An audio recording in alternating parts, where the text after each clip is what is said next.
Hi guys, welcome to Rootstem Gaming. Today's video we're going to be looking at Green Stuff World Metalcolor. I've got 4 of the sets, and that's basically the Caesar Red, the Sirenscale Green, Neptunus Blue and the Mystic White. I've put these out on little trays at the moment. They're quite vibrant, very vibrant colours, very stark, quite nice looking as well. Some of them seem a little thicker and others, gotta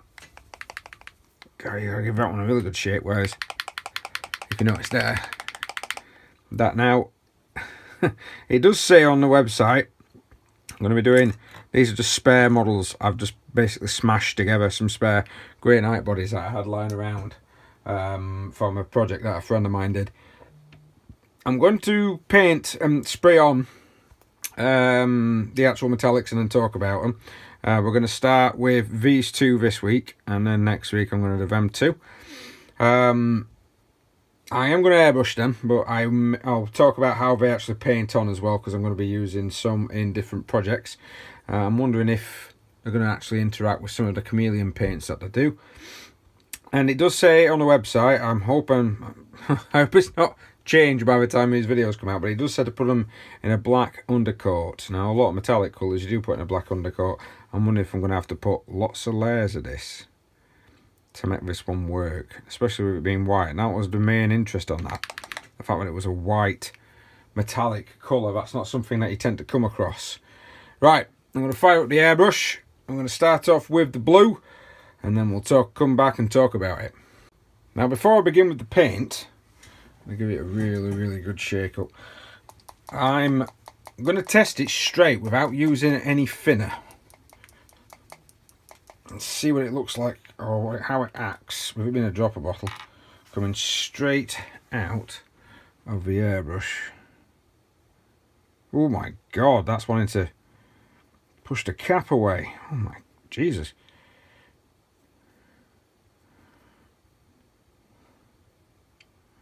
That is thick paint, ladies and gentlemen. I think I'll have that. Can you see how vibrant that is, though? That is very vibrant. I'll give it a whirl. Yeah, that ain't coming out. I'm just going to clog. That's just going to clog my. Oh, so I'm going to clog my airbrush. Right, so I've still thinned it down. I thinned it down with nothing but airbrush floor improver from Vallejo. That is very thick, very thick. It's probably 2 parts floor improver to 1 part of the actual paint. Now it is coming out. I'm having to open it up completely to be able to get all of it out. It's got a lovely smell to it as well. Right, let's see what it looks like when I spray it on here.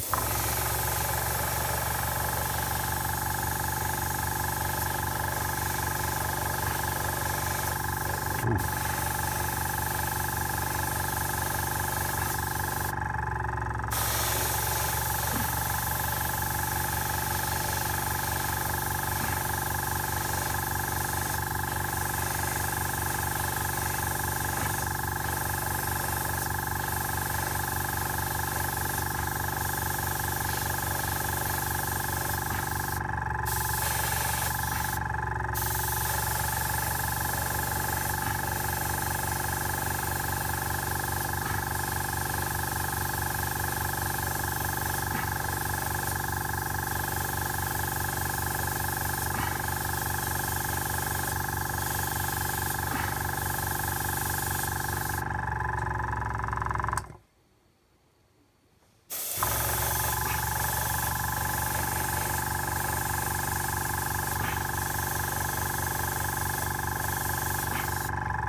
As you can see, it turns your fingers nice and blue. I had to use some proper cleaner to get it out of the airbrush. That's drying nicely. And that is very vibrant. It's a very vibrant metallic.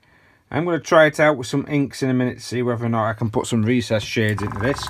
Or, I'm wondering if it'd be quite acceptable to do a bit of a spray silver.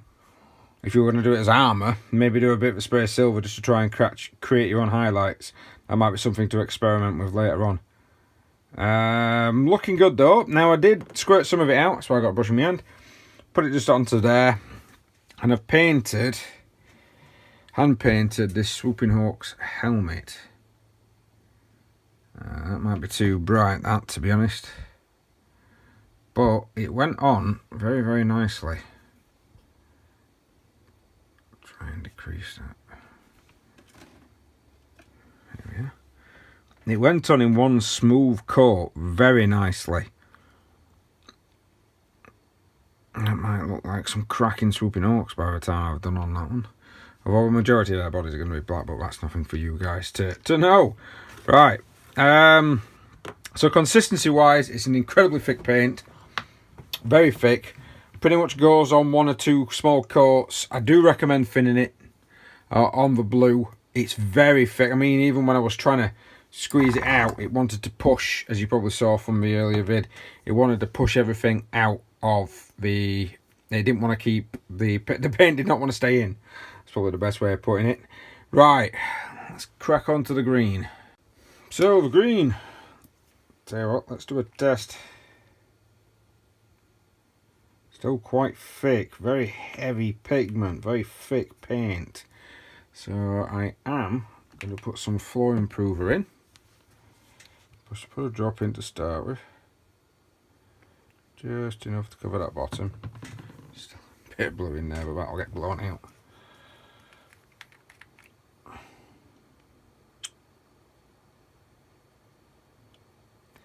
Yeah, I think if you're airbrushing these, it's definitely going to be a case of either 50-50 or at least 2-to-1 floor improver to paint.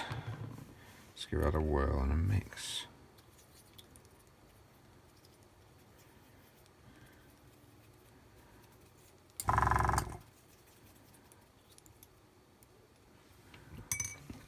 Okay, we've got that kind of running. That's coming out alright. This comes out a little bit more like those chameleon colour shift paints. Alright, let's give it a whirl.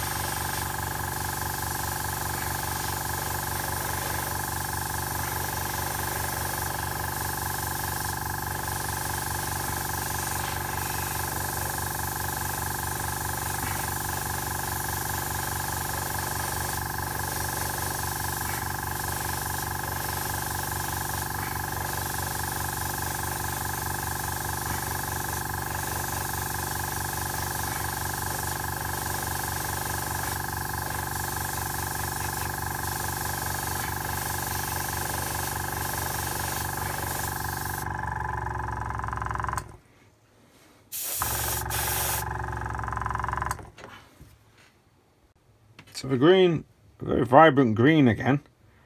A bit like a sea green. That might be alright for some Sons of Horus style miniatures, or even some Eldar. Some Eldar would look good in that, to be honest. This one took a little bit more work than the blue, as you probably saw from the vid. And I'll just make folks aware, these dry with a layer of skin very quickly. They're a little bit like, if anyone remembers the old school metallics from Games Workshop, they used to do the same thing. So they're quite a thick paint and then dry really, really quickly. They do look good once they've dried. I just need to see if inks work on them, which I'm going to wait for these to completely dry before I do. This one should be quite good, because what I'll probably do is to lather the cloak with a green wash. They're not taking too long to dry. The blue one that's been done is quite dry right now. And my silly hair getting in the way of the camera there. Although, to feel it, it's tacky. So I would recommend a long-ish drying time with these. Maybe 20-30 minutes, a proper drying time before putting anything on. There's nothing worse than scraping your brush across and then pulling what you've already painted. They are nice colours, and I am going to find a lot of use for these. I wonder what it's like on a clear plastic. I'll give it a whirl in a bit. Yeah, very much similar to the chameleon paints on how you apply them, but brilliant over black. fantastic look over black. I wonder if it does go well over the silver as well. You might not need to. Like I say, it does recommend the black, but it really does go well over it, and it is looking cracking. Right, I'm going to put some inks on. So on the blue, I'm going to do a little bit of Guilliman glaze on one leg, and I'm going to do Carroburg. I'm going to say Carroburg Crimson. Idiot. Drakenhof Nightshade. That's it. So I'll do Drakenhof Nightshade on one and Guilliman glaze on another, just to try and see if I can dull it down a little. And then on this, I'm going to... I think I've still got two greens. Yeah. I've got my Corellia green shade, and then I've got my camo shade. Camo shade. There we go. I'll get it in camera. Right. I'm going to wait for these to dry, so I'm going to give them about half an hour properly, and then I'm going to put the washers on, and we'll come back and see what they look like. I'm going to try maybe cover some of the sections completely in wash to see what it looks like once it's dried, and we'll take it from there. Alright, so I'm hoping you can see this. This side is with the Drakenhof Nightshade, and that's with the Guilliman glaze. Now, if you can see with the Guilliman glaze, it makes it very vibrant. The legs all I've done with the legs is recessed shade. It's a little bit dry. It's still drying a little bit, and then that's an all-over wash on the upper body. And as you can see, it's definitely got more of a sheen to it than when you do the Drakenhof. Drakenhof can dull it down a little bit. That might be alright in a couple of coats just to try and darken off, and on the recesses it's doing its job like it's supposed to. Not quite sure what I think to either of those, but that's an effect of a wash on the product. And these are the two greens. This will be that side is the camo shade, so as you can see it's left it kind of, I would call that sea green. I did that on the cloak as well, so that's more of like a sea green colour. That would look good, or like I say, on would look good on some lunar wolves, maybe that one.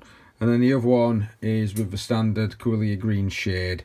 That's just, it's actually highlighted it quite nicely. Not much difference. Not much difference between them. That's definitely giving you a different hint. But it's always fun to... These are actually quite good paints to be able to do over, and I was actually thinking while I was spraying it, maybe using the green as a base, focusing, and then using the blue as like a brush shade, so just like spraying it above, or spraying it on top of the actual, spraying the green and then spraying that on top. That might look quite cracking actually, that might look quite stark. That might be something for me to experiment with. Well, anyway, guys, that's going to be it for this week.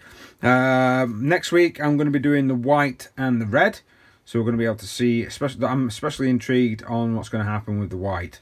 The white is actually, it is going to, I am thinking about doing, a friend of mine wants, well, it's Mills, in actual fact, he wants a commission for his Horus, and he wants him doing lunar wolves. So the lunar wolves will be the traditional white, and he wants him in a traditional white colour. So we're going to have a look to see if that mystic white is going to look any good. Right then, guys, thank you very much for watching. Please like, share, subscribe, hit the notification button if you want to see more of this original content. I've been Fran, I'll see you next time.